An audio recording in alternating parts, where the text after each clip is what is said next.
안녕하세요. 한국해양수산개발원 윤인주입니다. 저는 오늘 여러분께 바다로 여는 한반도 신물류체계 구상을 소개하고자 합니다. 제가 오늘 말씀드릴 내용은 한반도의 물류체계의 현재 현황과 문제점을 말씀드리고 이러한 문제점이 발생하게 된 원인을 진단해 보겠습니다. 그리고 우리가 이 원인을 해결하지 않을 경우 앞으로 전개될 전망과 또 이 문제점을 해결할 대책을 제안해 보겠습니다. 현황 및 문제점입니다. 현재 북한은 대외교역에서 바닷길이 약화되고 있습니다. 왼쪽 그림에서 보시는 것처럼 검은색 실선과 점선은 북한의 해운이 점점 줄어들고 있는 것을 보여주고 있습니다. 1980년대 후반에 정점을 찍고 계속해서 감소하고 있습니다. 반면 회색 실선은 북한의 무역입니다. 무역은 2000년대부터 급증한 상황입니다. 다만 2010년대 중반을 보면 무역과 해운 모두 굉장히 급증한 시기가 있는데 이때는 북한이 중국으로 광물 수출을 하던 시기입니다. 그래서 전반적으로 보면 오른쪽 그림에서 보시는 것처럼 전체 무역에서 해운이 차지하는 비중이 가치를 따져서 볼 때 그동안은 줄곧 20% 전후였으나 2000년대에 들어서부터는 5% 미만으로 해운의 비중이 감소한 것을 확인할 수 있습니다. 즉 북한은 바다로 연결된 이 국가의 수가 점점 줄어들고 있다는 뜻인데요. 앞으로 말씀드린 것처럼 단 한 국가, 중국을 제외하고 그렇습니다. 상단에 보시는 그래프 두 개는 북한에 기항한 선박이 앞뒤로 어떤 국가와 얼마나 연결되어 있는지를 보여주고 있습니다. 첫 번째 그림은 북한에 들어간 선박이 직후와 직전에 연결되어 있는 항만과 국가의 수입니다. 그리고 오른쪽은 직후 직전 10개의 항만을 포함한 수치입니다. 두 그림 모두에서 북한과 연결된 항만과 국가 수가 줄어들면서 북한의 해상 세력권이 줄어들고 있는 것을 확인할 수 있습니다. 아래 그림은 북한에 기항했던 선박이 얼마나 많은 거리를 돌아다니고 있는지를 보여주고 있습니다. 그 거리는 전체 연결된 것으로 보나 북한과 직접 연결된 선박의 거리로 보나 최고 1500km에서 근래에는 500km 미만으로 줄어들었습니다.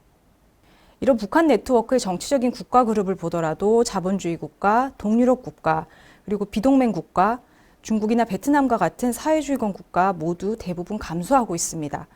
마찬가지로 2010년 중반에 북한이 중국으로 광물 수출이 급증했던 시기를 제외하고 그렇습니다. 이런 북한의 대중국 의존도는 무역뿐만 아니라 육로형 물류체계에서도 드러납니다. 북한의 물류체계에 나타나는 불균형 현상을 남북한 비교로 말씀드리겠습니다. 왼쪽 그림은 북한의 국내 운송수단을 한국과 비교한 것입니다. 오른쪽 그림은 남북한이 중국과 무역을 할 때 운송수단입니다. 왼쪽 그림을 보면 북한은 여객과 화물 모두 철도에 절대적으로 의존하고 있습니다. 반면 한국을 보면 여객은 주로 도로를 이용하고 있고 화물의 경우에는 값이 비싸지만 빨리 갈 수 있는 도로, 그리고 좀 저렴하지만 시간이 좀 오래 걸리는 화물, 그리고 일부 철도로 분산되어 있습니다. 일반적으로 여객은 가장 편리한 수단을 사용하고 화물은 경제적으로 가장 효과적인 비용이 싼 것을 활용합니다. 그런데 한국과 달리 북한은 이런 도로나 항만의 이점을 누리지 못하고 철도만 사용하고 있습니다.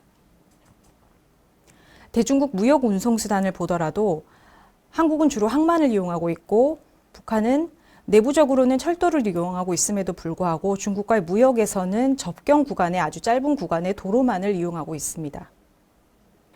이제 이렇게 북한의 물류체계에서 나타나는 문제점의 원인을 진단해보고 이 문제를 해결하지 않을 경우 앞으로 전개될 상황을 살펴보겠습니다. 첫 번째 원인은 북한의 자립경제 지향 정책입니다. 북한은 1960년대 중국과 소련의 갈등 사이에서 중립을 지키려고 하면서 주체 사상을 확립했습니다. 그리고 1990년 사회주의권이 붕괴하면서는 대부분의 사회주의 교역국을 상실했습니다. 물론 이 시기 사이에는 북한이 자본주의 국가들과의 교역을 넓히기 위해 노력도 했었고 동남아시아 국가로 무역을 다각화시키려는 노력도 했었습니다. 그러나 이 모든 것은 실패하게 되는데요. 그 이유는 일반적으로 무역은 유무상통, 즉 서로 가지고 있는 것, 없는 것을 서로 통용하면서 경제적인 이득을 추구하는 활동인데 북한은 수출을 하는 것보다는 자립경제를 지향하면서 국내 필요한 수요만 우선적으로 충족하는 데 집중을 했습니다. 그리고 한국전쟁 이후에 국제사회에서 미국을 적대관계로 삼으면서 국제사회에서 북한을 향한 이런 제재가 장기적이 되고 일상적인 것이 되면서 외부의 도움 없이 스스로 살아가겠다는 자력갱생을 강조해 왔습니다. 그 결과 현재 북한은 중국이라는 단 하나의 국가에 의존하고 있는 대외 교역 구조가 심각한 상황이 되었고, 그것마저도 접경 구간을 중심으로 수출이 아니라 필요한 물자만 수입해 오면서 전체 무역 구조에서 흑자를 보는 것이 아니라 점점 손해를 보는 적자 구조가 심각해지고 있습니다. 한국의 입장을 보시겠습니다. 한국은 분단 이후에 대륙으로 연결되는 통로가 끊어지면서 육상 연결에 초점을 맞추고 있습니다. 그래서 북한을 통해서 중국, 러시아, 그리고 유럽으로 연결되는 데 집중하고 있습니다. 이런 한국 입장에서 대륙을 향한 그리움 때문에 우리는 철도와 도로에 집중합니다. 그런데 철도와 도로는 전 구간이 다 이어져야, 즉 철길과 도로가 다 구비되어야 활용 가치가 상승합니다. 그러려면 거기에 필요한 돈과 시간이 많이 들기 때문에 단기간 내에는 활용이 불가능합니다. 그리고 이 모든 것이 이루어진다고 해도 남북한 간에, 그리고 중국과 러시아 간에 철도 운송과 관련한 표준에 다르고 차이가 있기 때문에 유라시아를 통한 이런 철도 물류의 경제성에는 한계가 있습니다. 이런 한국의 입장의 일방적인 시야와 또 철도 도로에 대한 환상 때문에 현재 한국의 대륙지향적인 대북 정책에는 육해상 간의 불균형이 있습니다. 즉 북한이 필요로 하는 수출과 경제특구 발전에 필요한 해운 물류에 대한 인식이 부족하고, 대륙지향적이고 철도 중심적인 대북 정책은 북한의 대외 경제에 있어서 개방성을 약화시키고 있습니다. 이러한 북한의 내륙지향적이고 중국 의존적인 현상은 계속해서 가속화될 것으로 보입니다. 이런 문제가 해결되지 않는다면 북한의 대중국 의존형 고립은 가속화될 것입니다. 최근 20년간의 변화를 보면 2001년 기준으로 북한의 무역에서 중국 의존도는 17%였는데 최근에는 95%를 넘어섰습니다. 그리고 북한과 무역하는 10대 국가 중에서 중국의 나머지 국가들은 1%가 채 되지 않는 굉장히 미미한 수준을 보이고 있습니다. 이러한 대중국 의존형 고립은 점점 가속화되고 있고 어떤 조치를 취하지 않는 한 그 출구 전략을 찾기도 어려운 상황입니다. 이제 마지막으로 이런 문제점을 해결할 수 있는 대책으로 한반도 신물류 체계 구상을 제안해 보겠습니다. 한반도는 분단으로 인해서 대륙 해양 간의 연결 통로가 단절된 상황입니다. 북한의 대외 경제가 중국에 종속되면서 북한은 바닷길을 잃은 상황이고 한국은 섬으로 남아 있습니다. 그래서 동북아시아의 한중일 간의 분업 체계와 또 동아시아 간의 연결을 통해서 유럽이나 미주로 수출을 하는 상황입니다. 하지만 향후 남북한 간의 해륙을 복합하는 물류 체계를 구축한다면 동북아시아 내에서 한중일과 북한이 협업을 하면서 북한은 해양으로 진출하고 한국은 대륙으로 진출할 수 있습니다. 이런 체계를 만들기 위한 한반도 신물류 체계 구상입니다. 이 구상에는 4개의 거점이 있습니다. 첫 번째 거점은 북한, 중국 간의 현재 북중 무역의 80%가 오고 가는 신의주, 황금평 이 특구를 중심으로 하는 서해 접경 구간입니다. 두 번째 거점은 반대편 동해로 가서 북한과 중국과 러시아가 만나고 있는 나진선봉 특구 지역입니다. 세 번째 거점은 남북 동해 접경으로 내려오시면 남북한 양측의 강원도가 묶여있는 원산과 금강산 국제관광지대가 있는 거점입니다. 그리고 마지막으로 서해로 넘어오시면 남북 서해 접경 경기만권으로 개성공단과 해주가 있는 구간이 되겠습니다. 이 거점은 해주 인천 물류 거점으로 이름을 붙여보았습니다.